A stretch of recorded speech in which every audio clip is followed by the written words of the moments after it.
করছি আল্লাহ তাকে তুমি জান্নাতুল ফিরদাউস নসিব করো। শহীদ রাষ্ট্রপতি জিয়াউর রহমানকে আল্লাহ তুমি জান্নাতুল ফিরদাউস নসিব করো। আরাফাতুর রহমান ফুফুকে আল্লাহ জান্নাতুল ফিরদাউস নসিব করো।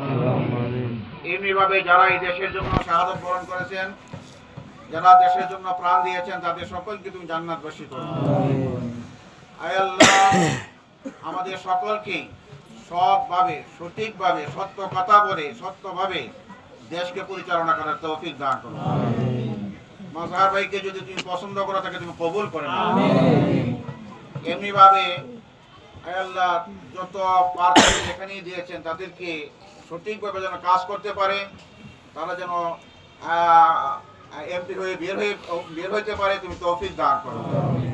সুবহান রাব্বিকা রাব্বিল ইজ্জাতি আম্মা ইয়াসিফুন ওয়া সালামুন আলাল মুরসালিন ওয়ালহামদুলিল্লাহি রাব্বিল আলামিন।